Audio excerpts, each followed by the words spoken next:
Olá, amados! Sou sua irmã em Cristo, Carmen Henneman. E aqui estou novamente para compartilhar com você a segunda parte do tema que começamos há 2 semanas atrás e que nós intitulamos como Confronto.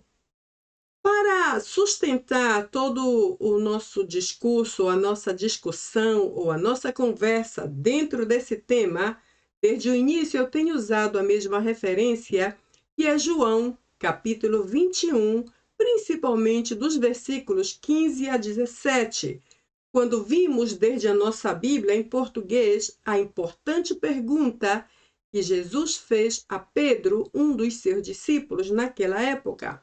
Ele perguntou: Simão, filho de João, tu me amas mais do que estes? Ou mais do que todos estes? Ou mais do que estes outros? Depende da versão que estamos usando. Vimos que no grego original do Novo Testamento, que é o grego koiné, essa pergunta sai de forma simples e bem clara e corresponde totalmente ao que lemos aqui em português. E então lemos assim: Simon Ioanno agapasme pleon tuton, ou seja, Simão, filho de João, me amas com amor perfeito, muito mais abundantemente que estes ou que estes outros. Ou seja, vimos desde o início a ênfase que cada palavra traz a esta pergunta. Vimos então, como vamos daqui a pouco repassar, agapaz vem do agape, que é o amor perfeito de Deus. Até aqui, Jesus perguntava: me amas com amor perfeito? Porém, vimos também que depois do me, que referia a ele, a Jesus, vimos ou encontramos a palavra pleon, que é o muito mais, ou muito mais profundamente, ou muito mais abundantemente que todos estes, e vimos que o ponto e coma aqui representa em grego uma interrogação. Portanto, aqui temos uma pergunta. Simão, filho de João, me amas com amor perfeito, muito mais que estes que estão ali? Talvez Jesus estava referindo-se aos demais discípulos que estavam mais ou menos perto, por isso o pronome aqui é estes, referindo-se a um grupo que não estava muito longe. Bem, a intenção dessa pergunta, ou uma das intenções que eu trago aqui na nossa breve análise, era que Jesus queria ajudar a Pedro a ver e, sobretudo, a reconhecer o que ele tinha dentro dele por Jesus. Ou seja, que tipo de sentimento ou que tipo de amor Pedro estava cultivando pelo Mestre. E depois dessa argumentação, a intenção se completava em ajudar a Pedro a ver que tipo de vida cristã ele estava levando e que direção ele estava tomando em sua vida como discípulo de Cristo.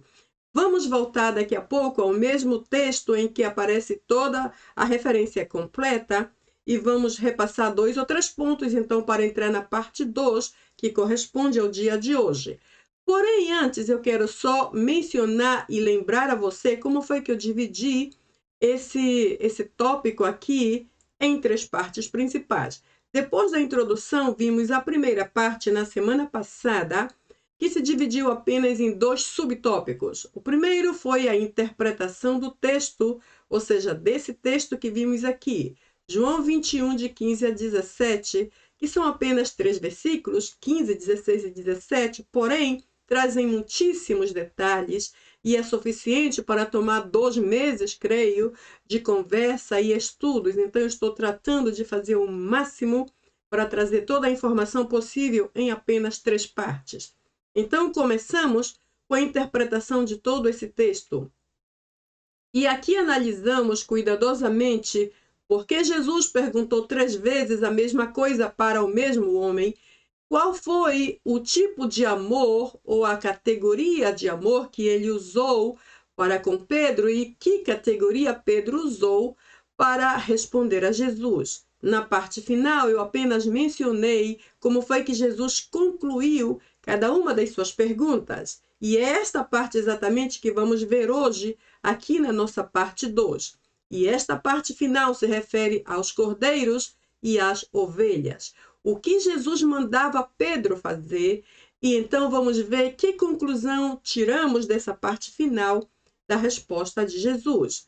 Então vamos ver que começamos com a interpretação do texto e também falamos sobre a vida do Pedro. Quem foi Pedro? De onde ele veio? Qual foi a sua profissão? Quais eram os seus hábitos mais comuns? Como era o seu caráter? Por que Jesus fez a ele aquele tipo de chamado? E aí, só abrindo parênteses, porque a vida do Pedro já passou, não vamos voltar outra vez ao mesmo tema.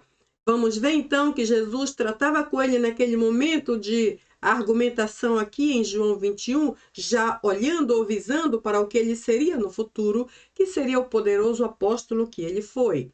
Na primeira parte vimos isso. Na segunda, que é o dia de hoje, veremos qual é a diferença entre ovelhas e cordeiros e também que relação há entre pastorear e apacentar.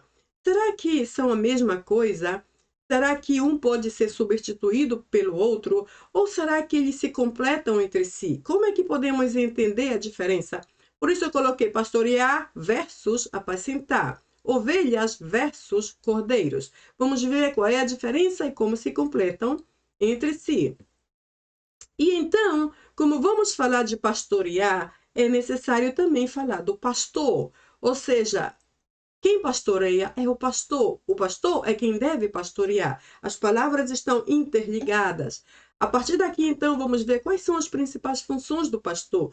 Será que ele também deve pastorear? Será que ele só deve apacentar ou vice-versa? Ou será que ele deve obrigatoriamente fazer as duas coisas porque ele foi chamado para fazer isso? Essa é a parte que corresponde ao dia de hoje. E na parte 3 da semana que vem, o que faremos? Entraremos em algumas experiências contextualizadas entre Pedro, a experiência de Pedro e a nossa experiência hoje. Também entraremos e falaremos sobre o seu grande desafio pessoal. Que há de similar entre os nossos desafios de hoje, biblicamente falando, e os desafios de Pedro? Como foi que Pedro venceu aqueles desafios? Será que nós podemos seguir pela mesma direção que ele seguiu ou como podemos fazer? E o resultado final? Qual foi o resultado, o logro final da vida do apóstolo Pedro? Como foi que terminou a sua vida e como concluiu seu ministério? E principalmente, será que toda esta conversa particular e íntima entre Jesus e ele teve realmente um bom resultado? Será que valeu a pena? Será que podemos ver os resultados bem aqui, neste resultado final que vamos ver na semana que vem? Então, bem, eu menciono isso rapidamente só para que você esteja seguindo junto comigo na mesma sequência. Hoje vamos centralizar-nos bem aqui na parte 2. E apesar de que parece algo assim tão pequeno, isso traz uma quantidade de detalhes que eu vou correr velozmente para não tornar esse vídeo tão longo. Então vamos ver aqui, começando novamente no nosso texto base, e principalmente porque se trata da palavra de Deus, é a base, é o fundamento de tudo que temos que compartilhar aqui. Porque, sinceramente, irmãos, se todo o meu comentário não se baseasse na palavra de Deus, para mim mesma não teria nenhum sentido real. Então, vamos voltar ao texto completo e, a partir daí, passar para a parte 2. Vimos, então, que no versículo 15, em grego, lemos assim: Rote eristesan legeitos Simone Petro ho Jesus. Simo Ioanno, agapasme pleon tuton, uma pergunta, certo? Lege autor, nai kyrie, suoidas rote filose. Lege autor, bosqueta arnia mu. Em português, lemos o mesmo versículo 15. Depois de terem comido, perguntou Jesus a Simão Pedro: Simão, filho de João, me amas muito mais do que estes? Ele respondeu: Sim, Senhor, tu sabes que eu te amo. Ele lhe disse: Apacenta os meus cordeiros. Versículo 16. Lege autor palindelteron, Simo Ioanno, agapasmei. E aqui está a interrogação outra vez. Uma pergunta. Lege autor, nai kyrie, suoidas rote filose. Lege autor, poimainetá proba tamu. Aqui é a resposta de Jesus. Em português, tornou a perguntar-lhe pela segunda vez: Simão, filho de João, tu me amas? Ele lhe respondeu: Sim, Senhor, tu sabes que eu te amo. Disse-lhe Jesus, pastoreia as minhas ovelhas. Versículo 17. Lege auto totriton, Simo Ioanno, files me, elopete ho Petros, rote eipen auto totriton, files me, kai eipen auto, Kyrie, pantasuoidas, sugnoskes rote filose, lege auto, o Jesus, bosquetar probatamu. Em português, pela terceira vez, Jesus lhe perguntou, Simão, filho de João, tu me amas? Pedro entristeceu-se por ele ter lhe dito pela terceira vez, tu me amas? E respondeu-lhe, Senhor, tu sabes todas as coisas, tu sabes que eu te amo. Jesus lhe disse, apacenta as minhas ovelhas.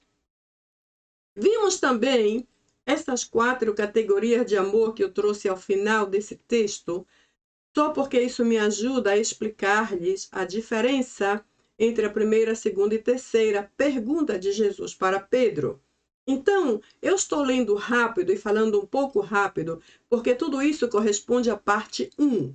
Porém, como hoje vamos discutir esta última parte do versículo, que é exatamente aqui, lege auto bosquetar niamu, disse Jesus, apacenta os meus cordeiros. Essa é a discussão de hoje. E na seguinte, poimanitá probatamu, pastorei as minhas ovelhas. Essas duas partes, ovelhas e cordeiros, pastorear e apacentar, são os pontos da nossa discussão de hoje. Por isso eu trouxe todo o versículo outra vez, porque essas partes são as partes finais do que Jesus disse ao discípulo. Então, o que vimos na semana passada, eu não vou realmente entrar em todos os detalhes, porque eu prefiro que você volte lá na parte 1 e, se possível, comece pela introdução, porque aí traz uma ideia geral do que vamos fazer nessas 3 partes, e aí vá a parte 1, porque hoje a parte 2 talvez vai soar meio incompleto se você não entendeu a parte 1 ou não assistiu o vídeo correspondente. Então, vamos ver que a primeira coisa que analisamos aqui foi o tipo de pergunta que Jesus fez a Pedro. E para entrar nisso, eu vou direto aqui ao final, primeiro, para definir as categorias de amor que há em grego. Em grego, existem alguns termos específicos que se traduz por amor. A primeira, como já vimos, é a palavra agape, que é literalmente amor perfeito, aquele que só se refere a Deus porque só Deus é perfeito. A segunda categoria é o filia, que é o amor humano, o amor fraternal e, portanto, imperfeito. O terceiro é o amor estorguê, que é o amor de família, ou amor familiar, e é aquele amor que se desenvolve entre pais e filhos e vice-versa. E o quarto é o amor eros, que é o amor sexual, e esse aqui não está em discussão nesse texto, logicamente. Então, o que eu fiz aqui foi que eu trouxe a essas definições para poder explicar melhor. Quando Jesus perguntou a Pedro pela primeira vez, a Simo Ioanno, Simão, filho de João, agapás me pleon tuto, veja que o agapás vem da palavra agape, que é amor perfeito. Assim que desde aqui Jesus já era, eu diria assim, ele trazia a Pedro uma pergunta super exigente. E disse, Pedro, tu me amas com amor perfeito? E em cima disso acrescentou a palavra pleon, que é a palavra mais ou muito mais abundantemente. Então Jesus literalmente lhe disse, Pedro, tu me amas com amor perfeito muito mais abundantemente que todos estes, que é a palavra tuton, que é o pronome que indica estes, ou estes que estão ali, estes que estão mais ou menos perto, certo? E eu imagino nessa hora que quando Jesus falava com Pedro, ele dizia, tu me amas muito mais que estes, apontando os outros discípulos, por causa do tipo do pronome. Então, a minha intenção aqui foi mostrar a vocês que a categoria ou a palavra que Jesus usou para fazer a Pedro a primeira pergunta foi, me amas com amor perfeito, muito mais abundantemente que estes outros? Foi uma super pergunta, uma pergunta de altíssima categoria e muita exigência. Pedro disse, disse ele, Nai Kyrie, sim senhor, suoidas rote filose, sabes que te amo, ou que amo a ti. Lege autor, disse ele, referindo-se a Jesus, disse Jesus, bosquetá arniamu, apacenta os cordeiros meus, ou os meus cordeiros. É essa parte que vamos ver hoje, por isso eu vou pular essa parte por agora. Aí vemos o verso 16. Versículo 16 disse, lege autor palin deuterum. Disse ele novamente, palin novamente deuterum, por segunda vez. Simão Ioano, Simão, filho de João, agapasme. E veja que aqui Jesus somente perguntou, agapasme ou me amas? Interrogação. Jesus não fez a mesma pergunta que havia feito na primeira vez. Na primeira ele disse, agapasme pleon tuto, me amas muito mais abundantemente que estes outros? Essa foi a primeira vez. Como Pedro lhe respondeu, dizendo, suoidas rote filose, e em sua resposta ele usou o filô ou filia, que corresponde à segunda categoria de amor, ou seja, ele dizia assim, Senhor, eu te amo, com amor imperfeito. Então Jesus veio para a segunda pergunta para o mesmo indivíduo e disse, Simão, filho de João, agapasme, e aqui a interrogação. Ou seja, na segunda vez, Jesus já não perguntou pleon tuton. Ele não disse mais que estes, ele somente disse, me amas? Com amor perfeito, da mesma forma que fez no início, porém, de forma um pouco mais suave. E eu costumo pensar que quando Jesus cortou aqui nesta segunda vez em que perguntou a mesma coisa, quando ele cortou a metade da pergunta, eliminando pleon tuton, ele estava tornando a pergunta mais suave para Pedro e mais fácil para ele responder. Porque aqui essa pergunta já não traz a super exigência que havia ou que houve aqui na primeira vez. Ele só disse, me amas realmente com amor perfeito? E então, a resposta de Pedro, lege autor, disse ele, referindo-se a Pedro, nai Kyrie, sim senhor, suoidas rote filose, tu sabes que amo a ti, ou seja, a mesma resposta. Enquanto Jesus perguntava com amor perfeito, Pedro respondia com um amor imperfeito, porque filô vem de filia, que é o amor humano, fraternal e imperfeito, da mesma forma que ele fez aqui na primeira vez. Então, como Pedro seguia ou continuava no mesmo nível humano e imperfeito, e não conseguia entender ou discernir espiritualmente a pergunta de Jesus, Jesus então perguntou novamente no versículo 17, e lemos, lege auto totriton, disse ele pela terceira vez, ou seja, referindo a Jesus. Simão Ioano, Simão, filho de João, files-me. E aqui está a parte mais forte para mim entre essas três perguntas, ou essas três vezes em que Jesus perguntou a mesma coisa. Files-me. O que é que vemos de diferente aqui nessa terceira pergunta? Vimos que na primeira Jesus usou agape, que é o amor perfeito. Na segunda vez em que ele perguntou, também usou o amor agape, que é o amor perfeito.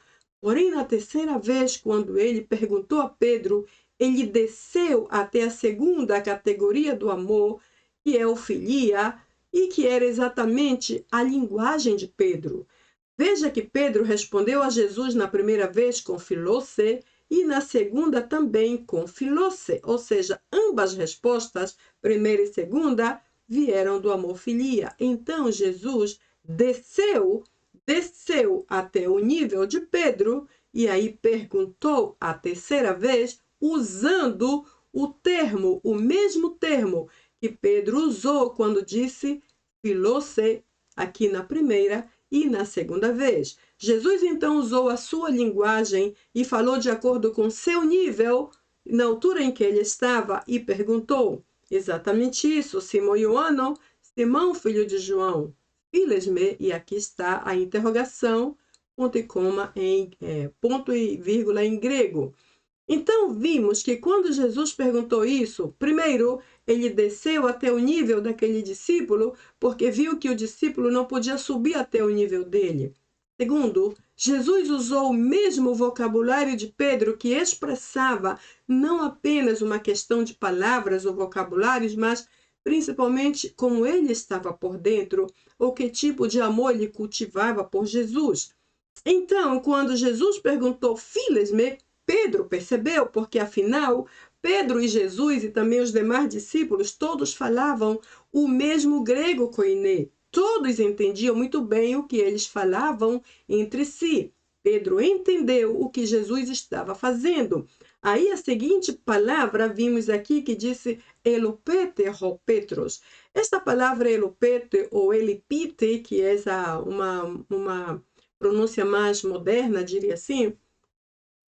Esta palavra aqui, elopete ou elipite, significa literalmente entristecer, como vimos aqui em português. Pedro entristeceu-se, ou seja, o verbo entristecer, ele se entristeceu e algumas versões dizem que ele se aborreceu.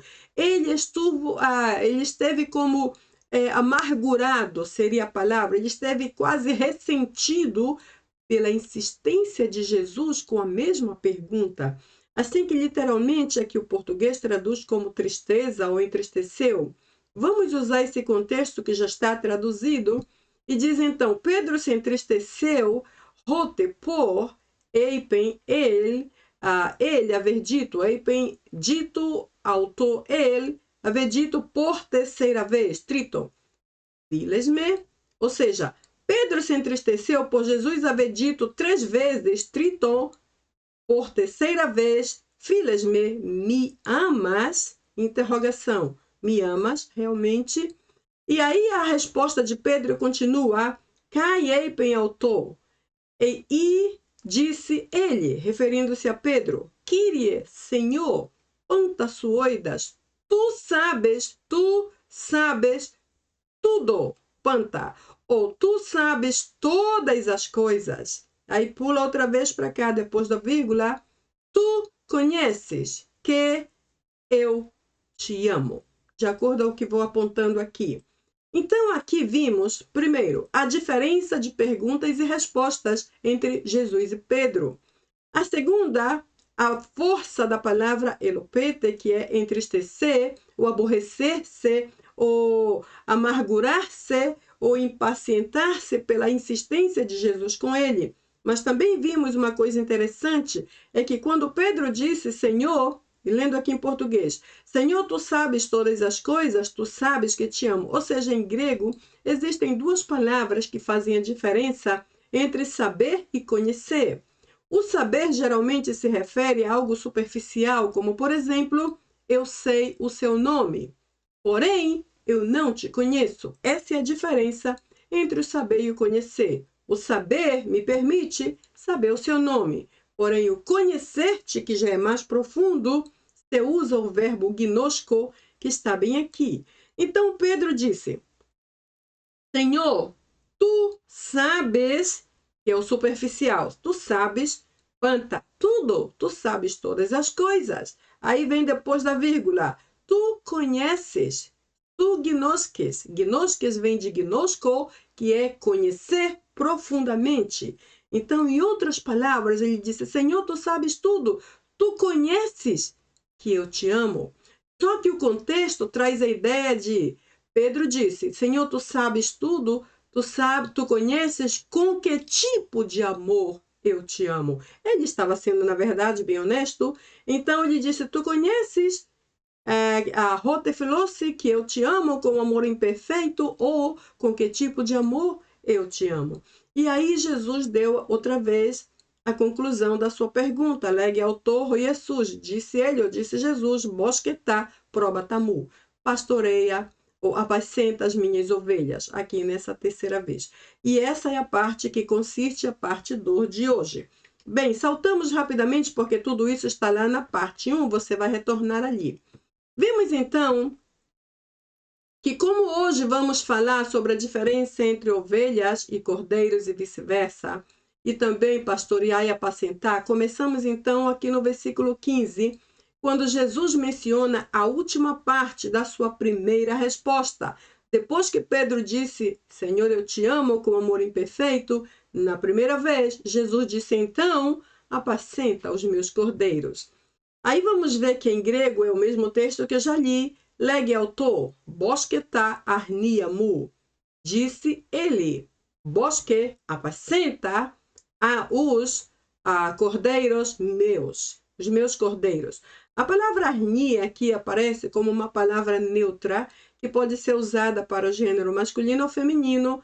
Por isso, arnia refere-se a cordeiros, que aqui está na tradução masculina plural. E aí eu trouxe aqui este exemplo, esta foto, essa imagem deste lindo cordeiro como animal, porque eu gostaria de fazer algumas comparações quanto à definição desse animal em suas diferentes características e por que Jesus usou a palavra cordeiro ou símbolo do cordeiro para referir-se àqueles que fazem parte do seu corpo ou do corpo de Cristo. Então, a primeira coisa que vamos ver aqui, antes de passar esta imagem, é que a palavra arnia literalmente se refere a cordeiros.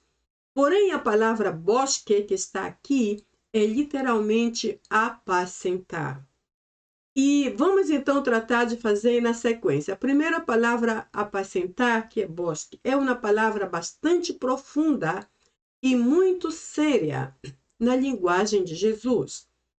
Bem, eu não sei quantas versões bíblicas você conhece, mas eu sei que existem várias versões que usam esta palavra bosque para dizer outras coisas. Usam, por exemplo, para alimentar. Então, existem algumas versões que dizem, em lugar de dizer apacenta os meus cordeiros, essas outras versões dizem alimenta os meus cordeiros. É uma palavra ou uma tradução aceitável, porém, este significado, essa tradução do alimenta, não está completo. Não está porque, na verdade, se é que eu vou traduzir a palavra bosque para alimenta, então o conceito deveria ser mais completo, porque somente alimenta não está completo. Deveria então ser alimenta os meus cordeiros ao ponto de que estejam completamente satisfeitos, prazerosos e totalmente saciados. Essa é a ideia do bosque, no sentido do apacentar. E se eu aplico a alimentar, seria completamente o mesmo conceito. Apacenta ou alimenta, de tal maneira que este cordeiro, ou os cordeiros em plural, estejam totalmente satisfeitos, prazerosos, saciados, descansados, sentindo-se perfeitamente bem, de maneira que não precisem de nada mais. Enfim, em si, a palavra bosque, em totalidade, quando eu tomo esse conceito, se refere a quê? Se eu tomo ao pé da letra o que estou dizendo, se refere então a que apacentar, literalmente, significa fazer o cordeiro descansar, ou os cordeiros descansar. Fazer descansar ou dar descanso, que em si é uma tarefa do pastor, ao ponto de que a ovelha se sinta de tal maneira que já não precise de nada mais. Agora eu pergunto, como é que vamos fazer esses cordeiros descansar? Como é que vamos apacentar de tal maneira que eles já não precisem de nada mais? Como é que vamos fazer? Então eu creio que uma das respostas é através da paz que Deus nos deu e para a qual nos chamou a distribuir para outros. Ou seja, através da paz de Deus que somos chamados a distribuir entre esses cordeiros, como também entre as ovelhas de Cristo, como vamos ver daqui a pouco.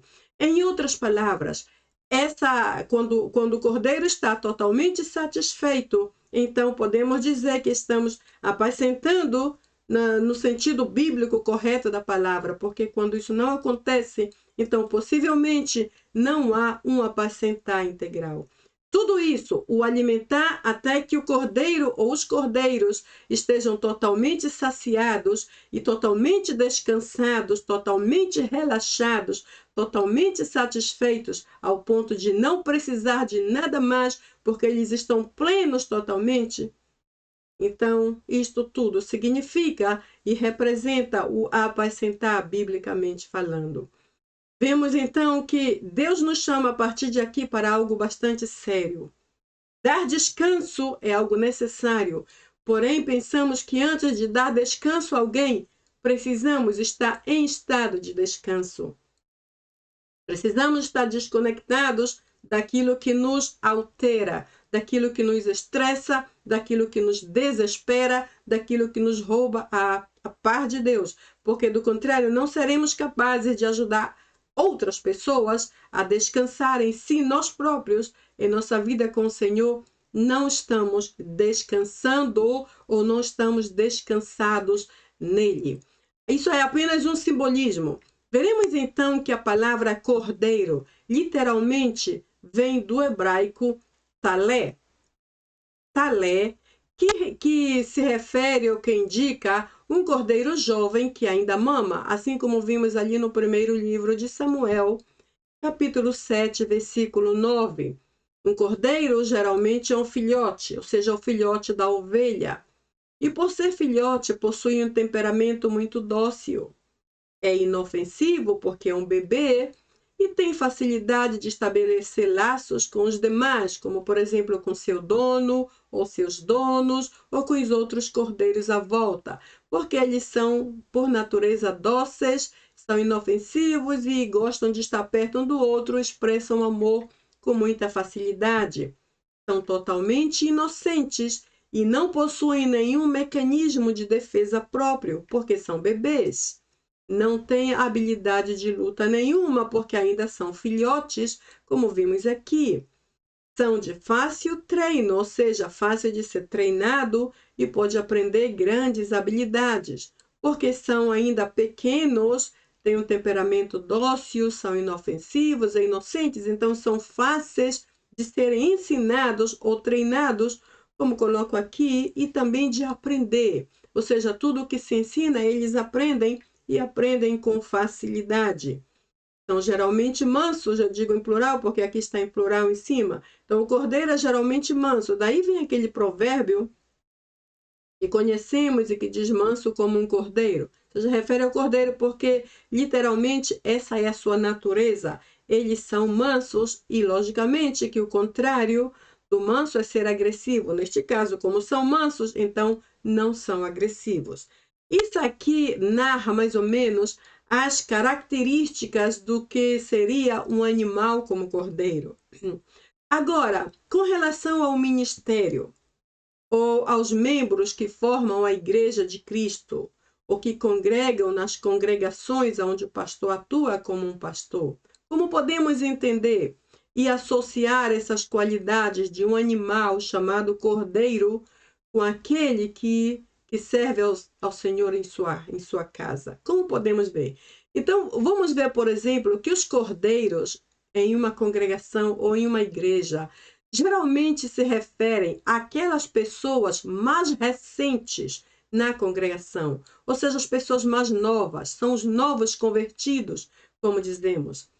São aqueles que estão começando a aprender a dar os primeiros passos na sua vida cristã.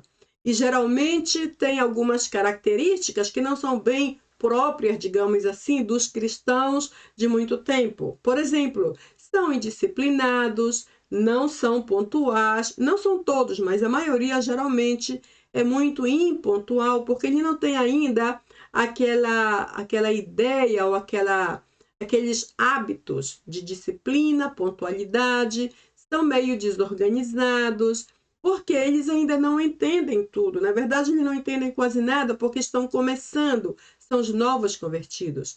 E por esses detalhes de serem desorganizados, indisciplinados, impontuais e não entender quase nada porque estão começando, eles dão mais trabalho que as ovelhas. Acabam dando mais trabalho. Porém, conforme vimos aqui nesta comparação, eles são dóceis, são inofensivos, são inocentes, então eles podem aprender corretamente. E aí é que entra o papel da ovelha.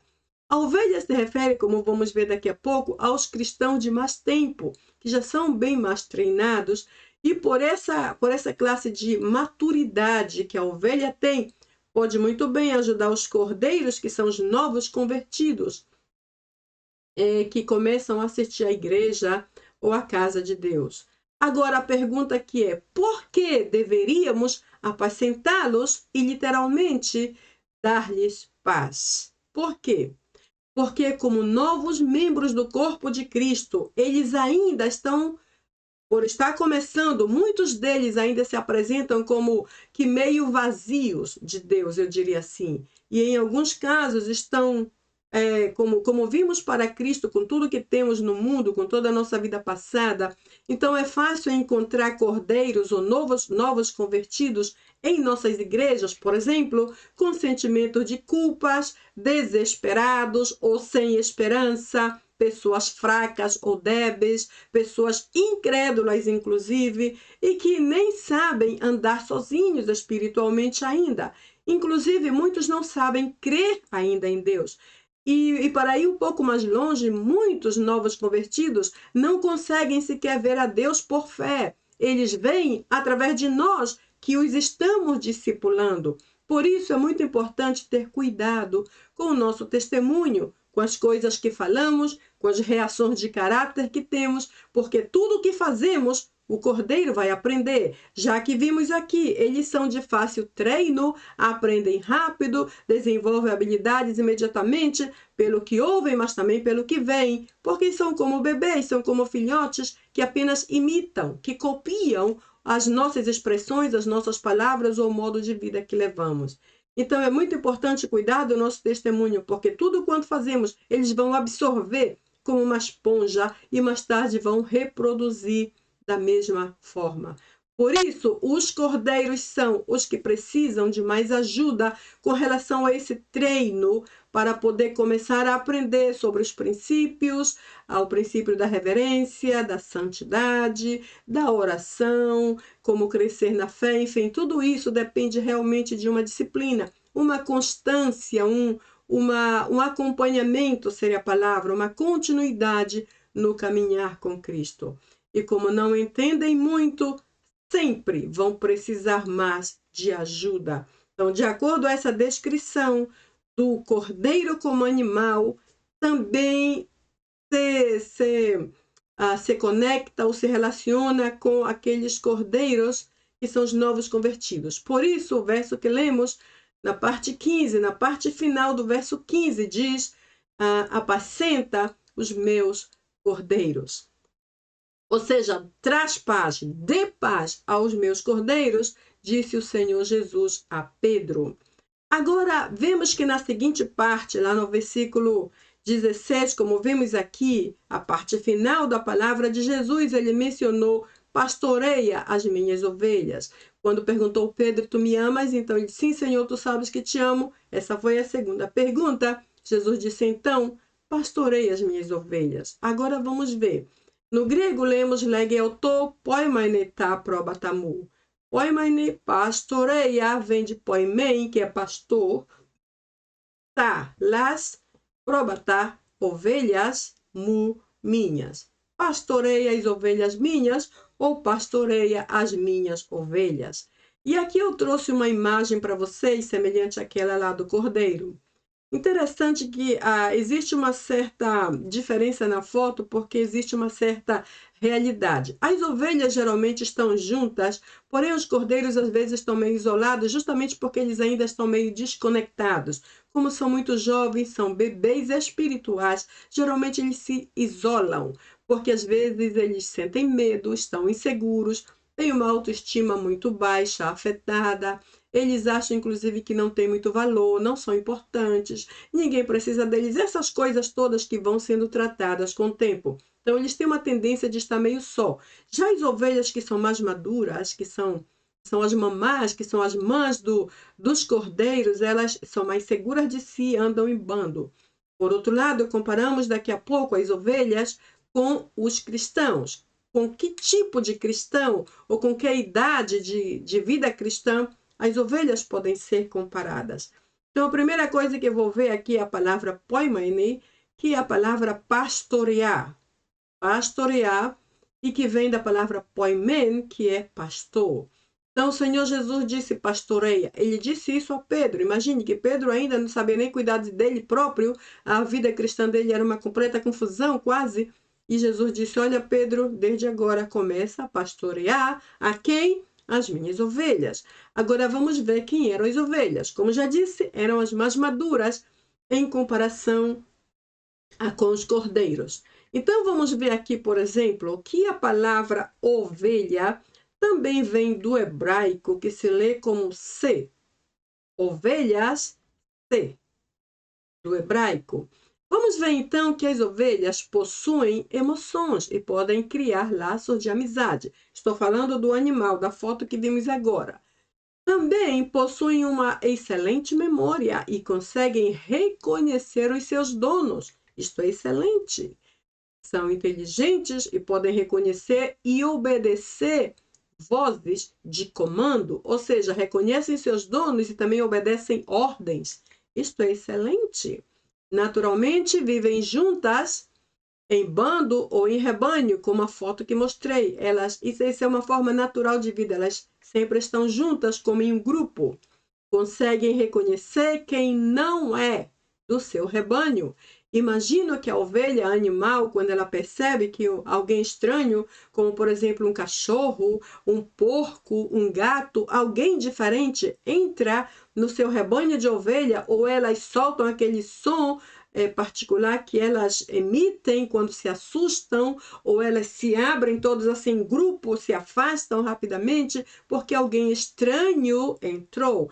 É a reação que deve ter a ovelha ou as ovelhas de Cristo na sua casa, como quando um falso profeta, um herético, alguém que não vem realmente para abençoar, entra no campo, no território da igreja. É necessário que, da mesma forma, as ovelhas de Cristo reajam imediatamente na intenção de expulsar e fazer que este elemento se sinta tão mal que desapareça do ambiente e não volte mais.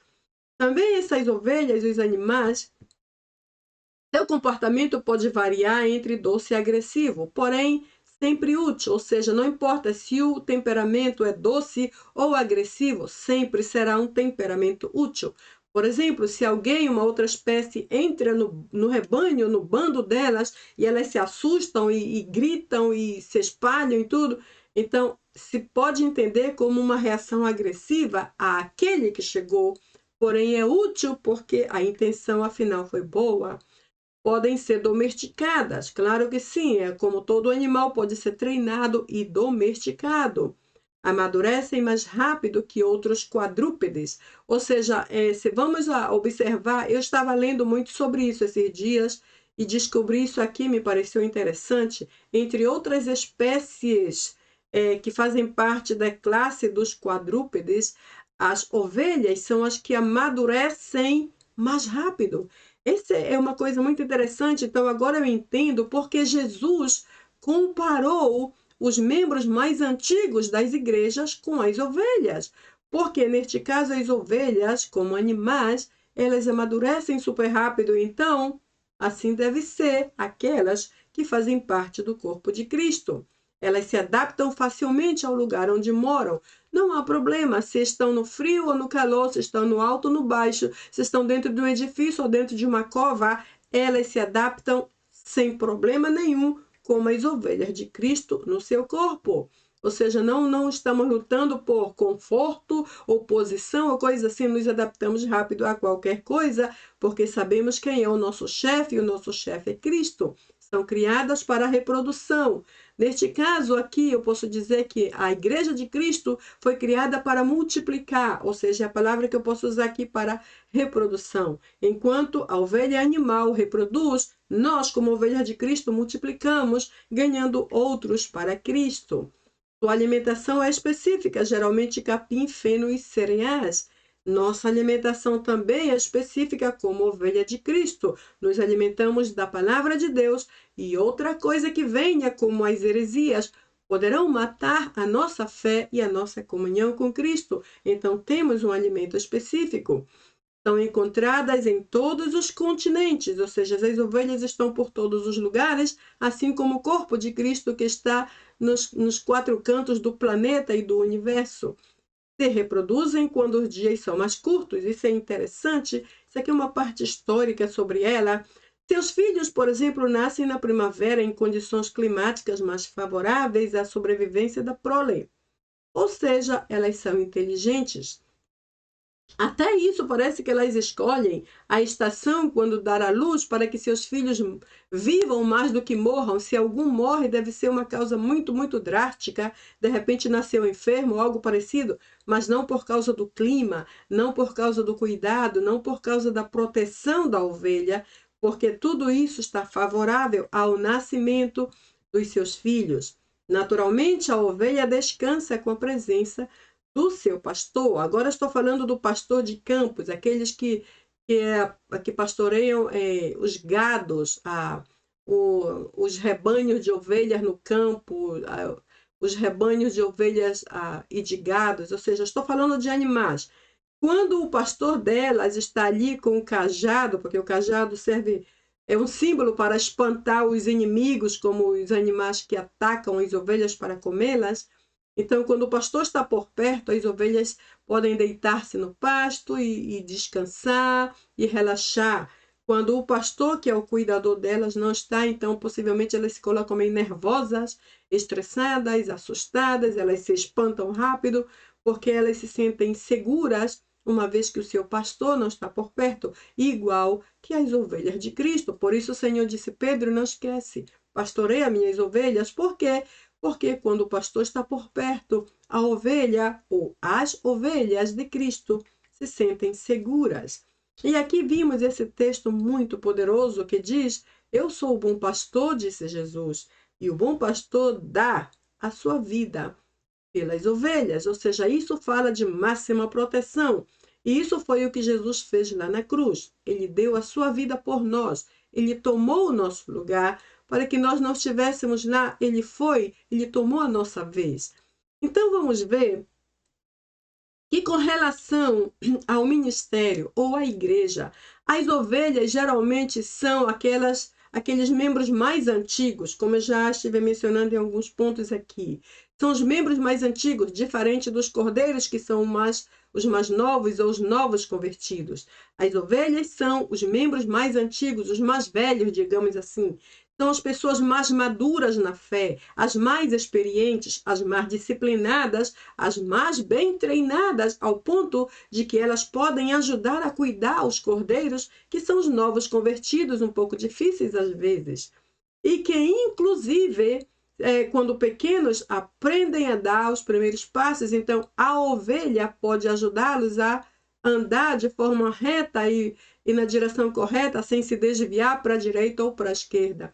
Então, se compararmos os cordeiros com as ovelhas, veremos que as ovelhas são aquelas mais maduras, aquelas que já estão bem treinadas e que podem estar ao lado do pastor para cuidar de toda a congregação, como através de diferentes departamentos, através de diferentes ministérios, como, por exemplo, o Ministério de Crianças, o Departamento das Mulheres, dos Homens, dos Jovens, dos Adolescentes, o Ministério de Música e o Ministério de Decoração, de Limpeza, enfim, de todos os detalhes e aspectos da congregação.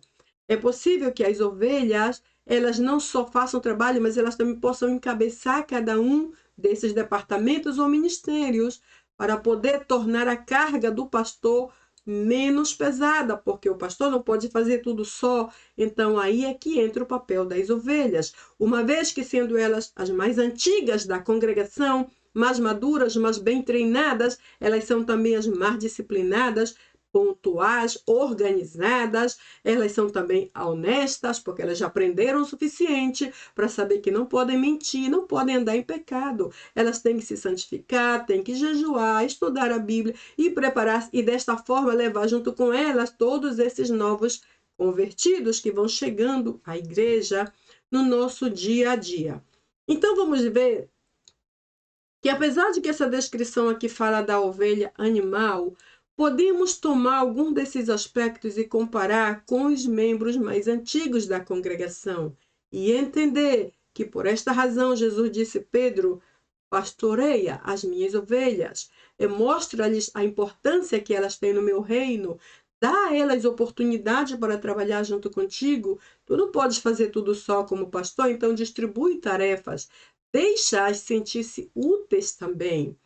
Irmãos, hoje existe um problema muito grande em muitas igrejas, que existem denominações em que o pastor ele é tudo, ele faz tudo, e é como se a igreja não fosse existir sem ele.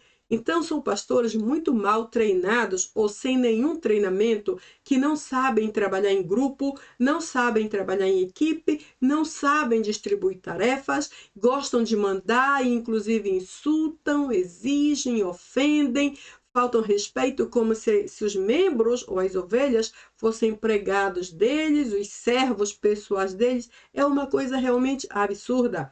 Jesus disse: pastoreia, trabalha em igualdade com eles, com essas ovelhas, Pedro. Valoriza o tempo que elas já têm na minha casa, na minha igreja. Usa as habilidades delas, usa as capacidades delas, usa as qualidades, usa aquelas que sabem ensinar, mas também aquelas que sabem cantar, as que sabem trabalhar com as crianças, as que sabem trabalhar na cozinha, aquelas que sabem mais de decoração, aqueles que sabem trabalhar no ministério de louvor da igreja, ou seja, distribui tarefas, porque isto enriquece o ministério. Então, se vamos ver aqui, as ovelhas, elas podem ser conectadas com outros. Vemos também que elas podem e devem reconhecer quem deve realmente ser o seu pastor e o que o seu pastor está fazendo para edificar suas vidas. Elas são inteligentes e podem obedecer à liderança do pastor. Elas devem estar juntas como em bando ou em rebanho, porque separados será mais fácil ser destruído, não é assim? Juntos é mais difícil de ser destruídos, então devemos permanecer juntos. Elas sabem reconhecer quando alguém estranho entra no meio do rebanho. Geralmente existem igrejas aí que andam dando oportunidades para todo tipo de gente, inclusive lá no púlpito. Aqueles falsos profetas que andam chegando e falando barbaridades, ou pregando heresias, ou doutrinas de demônios, dividindo a igreja, e confundindo os novos convertidos, arrastando outros com eles, porque alguns que quando se vão levam alguns juntos, e a igreja começa a sofrer as consequências, porque não sabem reconhecer quando um estranho invade seu rebanho. Porém, as ovelhas que já têm uma certa maturidade e discernimento, elas podem ajudar o pastor a reconhecer esse elemento que foi enviado pelo diabo para destruir o corpo de Cristo e deve botá-los a correr dali. Então, não importando o tipo de personalidade ou temperamento que a ovelha tenha, se doce, agressivo, ou se bem treinado ou não completamente treinado, todas podem ser úteis no reino de Deus. Elas são já, pela sua própria idade de ovelha, já são domesticadas. E, ademais, elas são criadas, ou seja, nós devemos reproduzir espiritualmente, certo? Ganhar novas pessoas para Cristo. Nosso alimento é específico também, que é a palavra de Deus e a oração, principalmente. Existimos em todos os continentes, ou seja, o corpo de Cristo está por todos os lugares. E, ademais, na presença do nosso Deus é onde realmente podemos descansar. E nosso lema principal está bem aqui. O nosso pastor Jesus Cristo deu a sua vida por nós, para que não morrêssemos, porque ainda não estávamos preparados. Ele morreu por nós, tomando assim o nosso lugar e livrando-nos de uma condenação eterna. Agora, quando falamos de pastorear, obrigatoriamente precisamos falar de quem é o pastor. Então, vimos que a palavra pastor também vem do hebraico Raá, é a tradução. Pastor do hebraico do Antigo Testamento se lê como Raá. Raá aqui traz essa conotação de aquele a quem Deus chama. Ou seja, o pastor foi alguém que Deus chamou. Vimos tanto em 1 Coríntios como em Efésios, 2 versículos que dizem: porque Deus constituiu alguns para, e aí vai mencionando uma série de ministérios, incluindo o pastor. Ele chamou, ele instituiu, ele constituiu, ele separou, ele plantou, determinou, instituiu. Então, o pastor é alguém a quem Deus chama e planta diante de uma igreja. E o ministério do pastor está totalmente associado com ser um ministro. E a palavra ministro aqui se refere a pregar a palavra ou ensinar a palavra com muita profundidade, de maneira que chegue até as entranhas do homem. Isto é ministrar. Às vezes ensinamos coisas, mas fica só aqui a nível de intelecto. O ministrar vai muito além do intelecto, vai além da compreensão, vai além até do que podemos sentir, invade as nossas entranhas e por isso nos convence, por isso nos impacta e também por isso nos transforma. Então, neste caso, o Senhor chamou o pastor para ser um ministro, que indica o ministrar profundamente a palavra de Deus. Como ministro, ele é o principal intérprete da Bíblia. Quando eu digo principal intérprete, eu estou falando em aspecto humano. Logicamente que quem interpreta a palavra de Deus sobre todos os demais é o Espírito de Deus. Porém, humanamente falando e tratando de posições como pastor, na igreja o pastor é o responsável.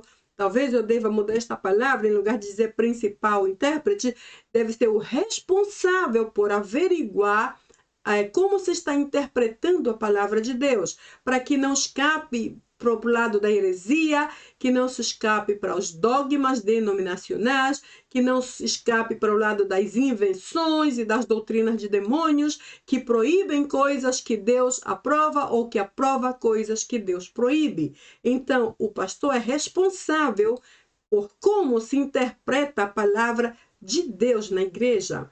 Também como pastor, ele é um cuidador. O cuidador é literalmente aquele que está ao redor do rebanho. É aquele que vai adiante do rebanho, mas também é aquele que está olhando para trás.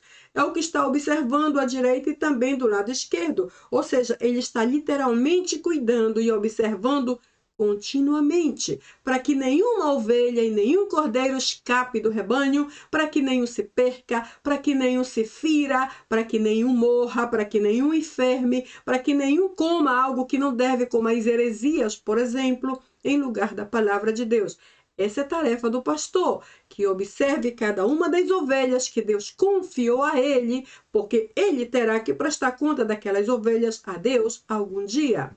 Também o pastor é um apacentador, como já vimos. E como apacentador, eu digo que é aquele que traz a paz para o rebanho que ele tem em sua congregação, os cordeiros e as ovelhas. Porque, como eu já disse, os cordeiros, por exemplo, quando chegam, eles vêm trazendo tudo o que tinham no mundo. E por isso, às vezes, quando chegam à congregação, eles são meio assim agitados. Alguns são desesperados, alguns estão ansiosos, outros muito preocupados, porque eles ainda não sabem crer, eles ainda não sabem nem sequer orar direito, eles ainda não sabem como entender a palavra de Deus. Eles precisam fortalecer a comunhão com Cristo, se santificar e fortalecer a sua relação com o corpo de Cristo de forma saudável.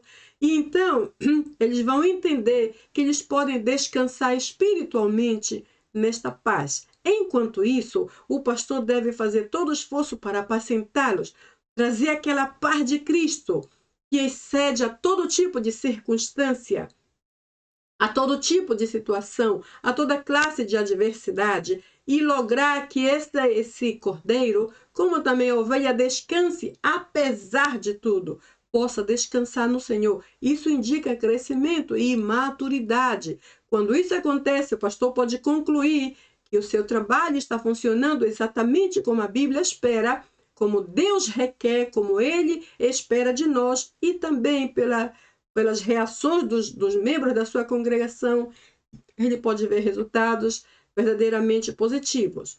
Bem, a palavra pastor também vem do grego, por exemplo, vem do substantivo poimen, que é literalmente pastor, e do verbo que é poimaino, que é literalmente pastorear.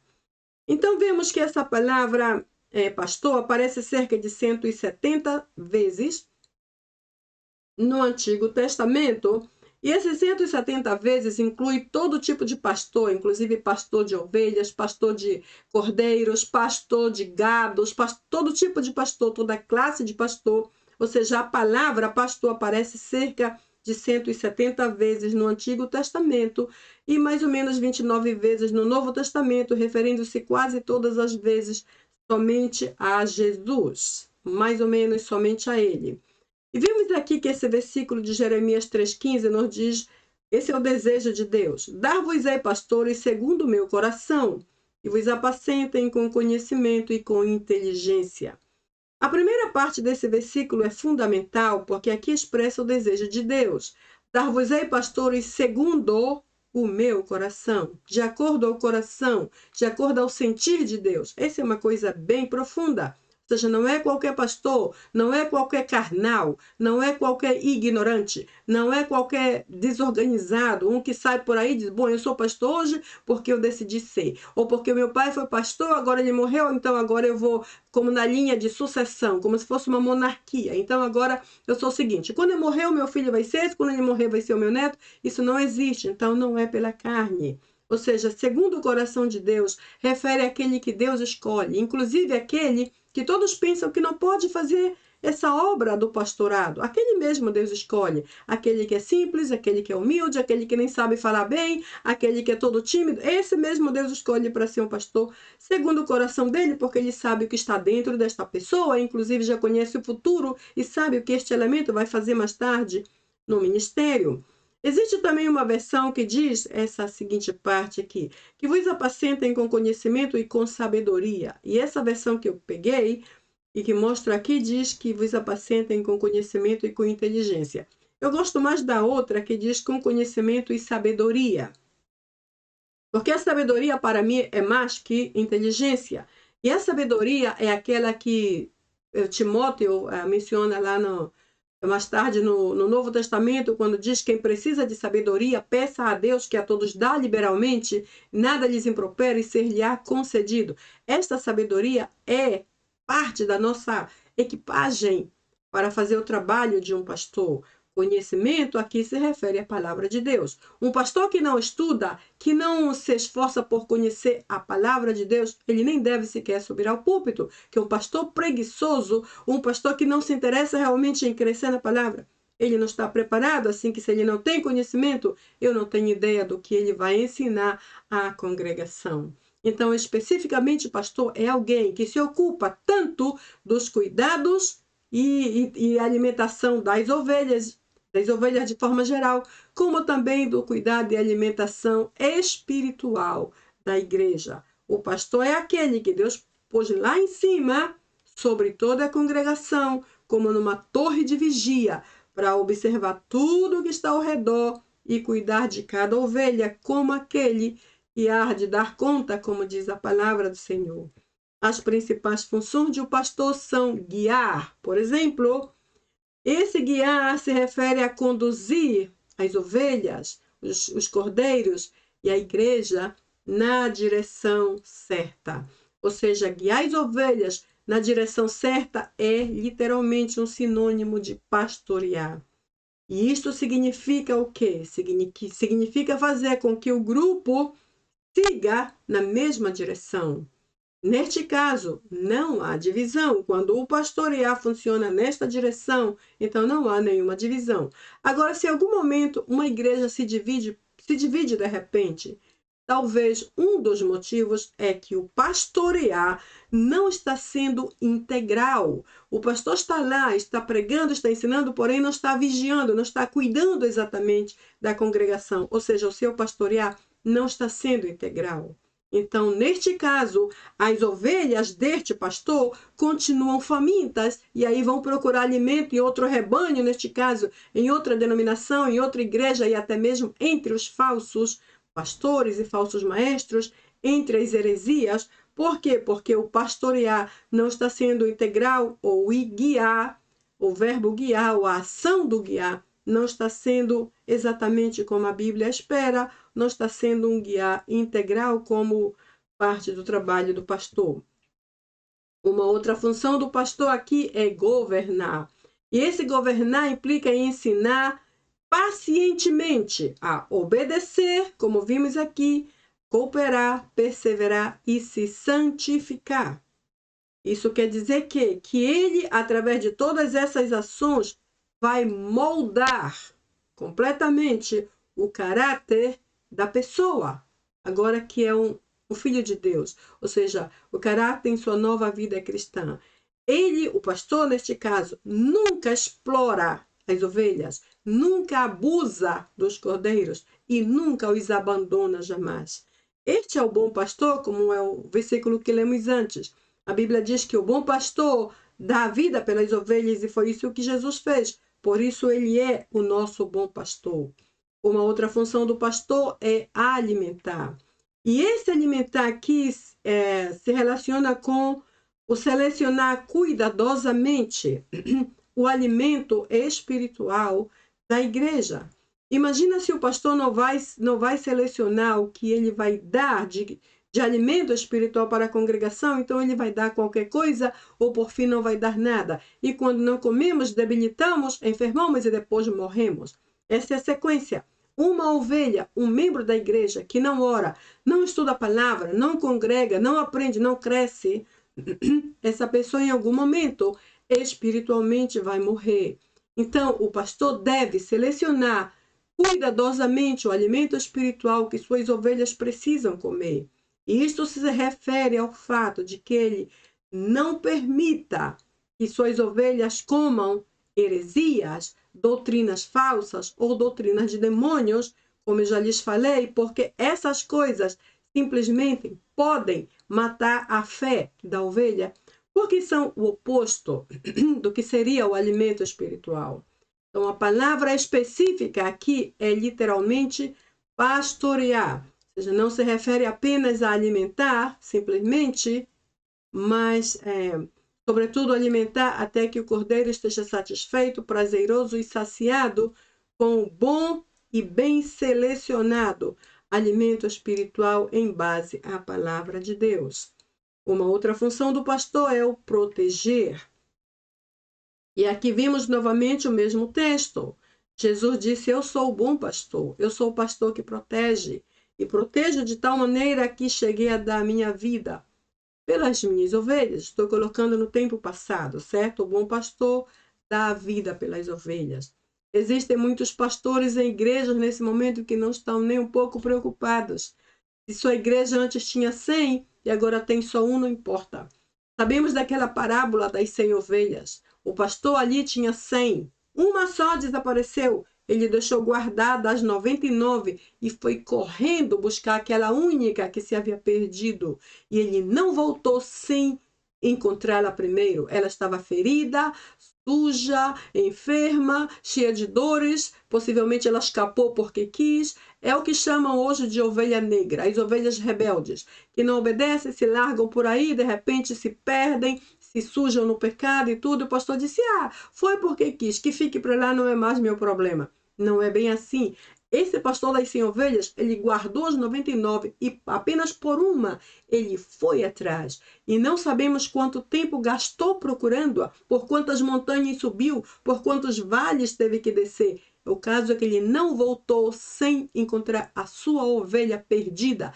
Se ela foi a rebelde, se ela foi fora do grupo porque quis, isso é outro assunto. Ele foi buscá-la. Hoje existe o contrário. As igrejas não se importam. De repente desaparece 99, fica só uma e o pastor continua tudo normal. Como se não estivesse nada errado ali. Aquele perdeu apenas uma e tinha 99 e foi buscá-la. Hoje, 99 desaparece, fica apenas uma e os pastores não fazem nada. É uma vergonha. Então parece que não sabemos exatamente o que estamos fazendo. Então eu pergunto ao terminar esta parte 2 aqui. Se esta pergunta que Jesus fez a Pedro fosse para você hoje, aí você põe o seu nome aqui, como eu sugeri na vez passada.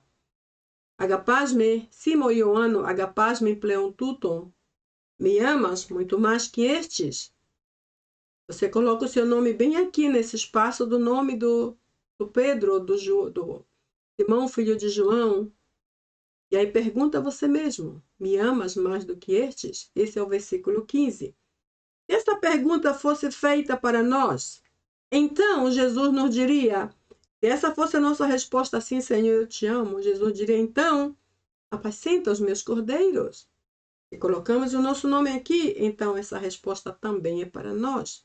Então, se tu me amas mesmo, como tu dizes, apacenta os meus cordeiros, lagito, bosquita, arniamu, e também pastoreia as minhas ovelhas, poimanita, probatamu. Então, apacenta os meus cordeiros, trabalha com os mais difíceis, com os mais indisciplinados, com os novos que ainda não sabem nada e que dão muito trabalho. Mas também trabalha com as ovelhas adultas, com os membros que têm mais tempo, distribui tarefas. Não seja egoísta, não seja carnal, não seja um mandão, não seja um manda-chuva da igreja como se fosse a tua casa. Trabalha com as ovelhas porque eu as trouxe ali. Faz essa parte do ministério. Então, irmãos, o que eu entendo de tudo aqui, dessa parte final, dessa resposta de Jesus, é uma coisa apenas. Eu creio que quando amamos a Deus, sempre queremos fazer algo para agradá-lo, sempre. Inclusive, não precisamos que alguém nos diga, apacenta os meus cordeiros ou as ovelhas. Queremos fazer naturalmente, porque amamos a Deus e queremos expressar quanto o amamos. Então, ao concluir esta parte 2 que estamos hoje trazendo, eu quero te deixar com 3 perguntas importantes. Primeiro, você já descobriu como Deus quer te usar para edificar o seu reino aqui na Terra? Você já descobriu em que exatamente você pode ser útil no reino de Deus? Se não sabe, ore por isso, porque eu não creio que Deus nos chamou para ser desocupados, eu não creio nisso. Ele nos chamou para fazer algo importante em seu reino. E ainda que você nunca seja um pastor, só o fato de ser um cristão, você já tem algo para comunicar a outros, aos teus vizinhos, às pessoas que trabalham contigo lá no teu setor de trabalho, os que estão contigo na tua escola, aqueles que fazem parte da tua própria família e ainda não conhecem a Deus. Então, você já descobriu como Deus quer te usar? Segunda pergunta: o que você está fazendo atualmente para Deus? O que está fazendo por Ele hoje? O que estás exatamente fazendo? Pelo menos estás orando por aqueles que ainda não vieram a Cristo? Estás insistindo com a tua família para comunicar sobre o amor de Deus para eles? O que estás fazendo hoje para edificar o reino de Deus aqui? Terceira e última pergunta: o que tu lhe devolverás multiplicadamente naquele grande dia, quando Jesus voltar? Porque a Bíblia diz que todos compareceremos diante do trono da sua presença, do dia do juízo. Prestaremos conta da nossa vida e também do que fizemos. Aí veja bem aquela parábola dos talentos. Aquele senhor distribuiu talentos entre seus servos. A um ele deu 1 talento, a outro 2, a outro 3 e assim sucessivamente. E você vê que a parábola diz que aquele que recebeu 1 não fez nada. Quando aquele senhor voltou, ele devolveu o mesmo talento. E ele não foi recebido com agrado. Ele não fez algo correto. Então, veja bem, se o Senhor te chamou para algo, usa este algo que Ele te chamou a fazer e comece a trabalhar agora mesmo, porque quando Ele voltar, nos pedirá conta dos talentos, dos dons, das capacidades e do chamado que Ele nos fez. Eu sei para o que o Senhor me chamou e estou tratando de fazer a minha parte. Porém, eu sei que há muito mais coisas para fazer, porque conforme Jesus se aproxima, o pecado se multiplica, as necessidades abundam e até as pedras clamam por socorro, como a mesma Bíblia nos menciona. Então, a minha pergunta última é essa: o que tu lhe devolverás a Deus multiplicadamente naquele grande dia. A Pedro, que não era lá essas coisas de muito santo, Deus disse: apacenta meus cordeiros, Pedro. E Jesus não quis saber se ele estava bem santificado, se ele era um homem maduro, se ele já estava no nível para ser um pastor. Ele não levou em conta, ele só disse: tu já sabes o suficiente para apacentar os meus cordeiros, para dizer algo bom, positivo, algo pacífico, para tranquilizar a alma dessa gente e anunciar-lhes que há um Deus poderoso que pode por eles.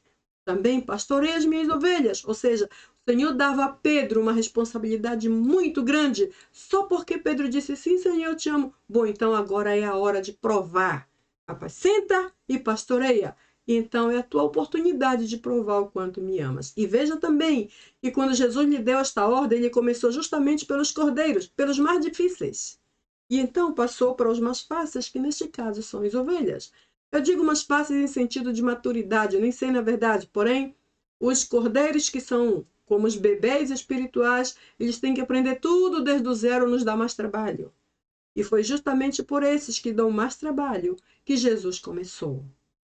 Saiba, meu irmão e minha irmã, o dia vai chegar em que eu e tu teremos que devolver a Deus o que ele nos entregou. E sejamos dignos de ouvir dele dizendo isso, servo, bom e fiel. Tu fostes fiel no pouco, então sobre o muito eu te colocarei. Entra no gozo do teu Senhor. Que o Senhor nos ajude a ser fiéis a esse ponto. Amém? Então, na semana que vem teremos a parte 3 e última desse tópico.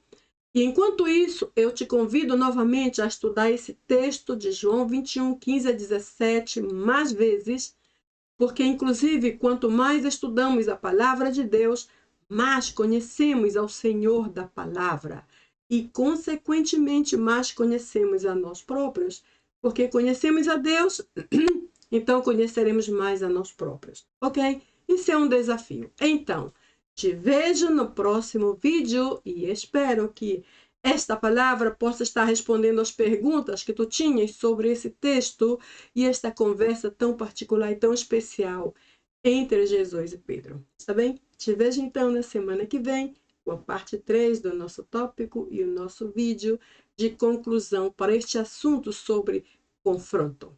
Que Deus te abençoe. Tchau!